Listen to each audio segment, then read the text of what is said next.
sa Idumanag. So ngayon, tatalakayin ko po ang talambuhay ni Jose Rizal na aking ginawa na travelog kung saan naglalakbay si Dr. Jose Rizal.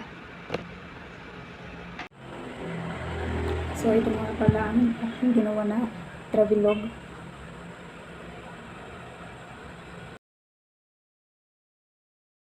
So ngayon, tatalakayin ko ang mga lugar kung saan naglalakbay si Dr. Jose Rizal.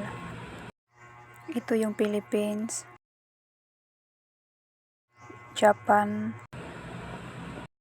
Hong Kong, Germany, Biarritz,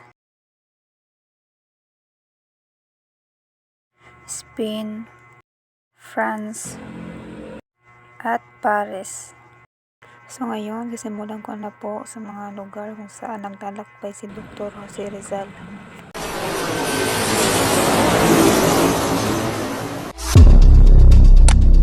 Philippines 1882. Sa Pilipinas noong 1882, si Rizal ay nagpaalam sa kaniyang pamilya bago tumungo sa ibang bansa. Dito niya naranasan ang mga di makaturungang gawain ng mga Espanyol. Ang kanyang pagmamahal sa bayan ay nagtulak sa kanya upang maghanap ng kaalaman sa ibang lupain.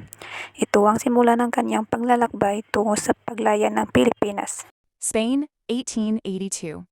Sa Espanya noong 1882, nag-aral si Rizal ng medisina at filosofiya.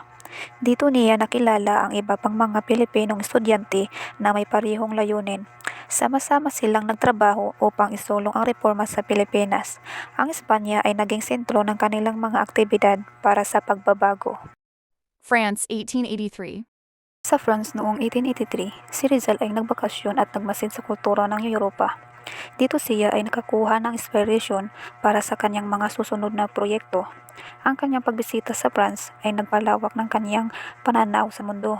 Ito ay isa sa mahalagang bahagi ng kanyang pag-uunlad bilang isang intelekwal. Madrid, Spain 1883-1884. Sa Madrid mula 1883 hanggang 1884, si Rizal ay nagpatuloy sa kanyang pag-aaral at nakisalamuha sa mga intelekwal. Dito niya isinusulat ang kanyang mga akda na naglalantad ng problema sa Pilipinas.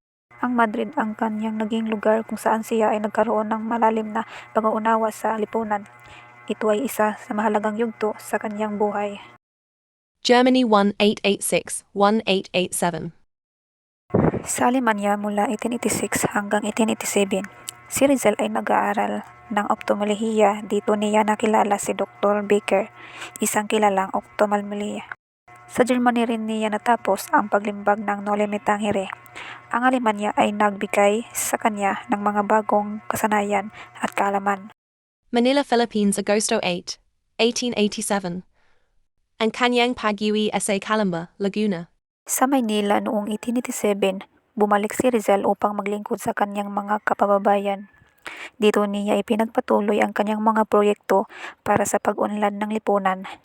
Ang kanyang pagbabalik ay nagpakita sa kanyang pagmamahal at dedikasyon sa Pilipinas. Ngunit dahil sa mga banta, kinakailangan niyang umalis muli. Hong Kong 1888. Sa Hong Kong noong 1888, nagtayo si Rizal ng isang klinika at naglingkod sa mga mahirap. Dito siya nagpaplano para sa pagtatatag ng isang kolonya ng mga Pilipino. Ang Hong Kong ay naging isang pansamantalang tahanan para sa kanya. Ito ay isang panahon na pagpapahinga at pagpaplano. Japan 1888. Sa Japan noong 1888, hinangaan ni Rizal ang kultura at pag-unlad ng mga Hapon. Dito siya ay nakipagkaibigan sa mga lokal at nag-aaral ng kanilang wika. Ang Japan ay nagbigay sa kanya ng bagong perspektibo sa pag-unlad ng isang bansa. Ito ay isang inspirasyon para sa kanyang mga pangarap para sa Pilipinas. Biarritz, France 1891. Sa Biarritz, France noong 1891, si Rizal ay nagbakasyon at nagpahinga. Dito niya tinapos ang pagsusulat ng El Filibusterismo. Ang Biarritz ay nagbigay sa kanya ng kayapaan at inspirasyon. Paris, France 1891. Sa Paris noong 1891, si Rizal ay nagpatuloy sa kanyang pagsusulat at pagpakipag-ugnayan sa mga kaibigan. Siya ay nagtrabaho upang isulong ang kanyang mga layunin para sa Pilipinas. Ang Paris ay naging sentro ng kanyang mga aktibidad. Philippines 189 to 1896. Sa Pilipinas, mula 1892 hanggang 1896, si Rizal ay ipinatapon sa dapitan. Dito siya ay nagturo, nagtanim at naglingkod sa mga tao. Ang kanyang pagiging martir ay nagbigay ng inspirasyon sa mga Pilipino upang ipaglaban ang kalayaan.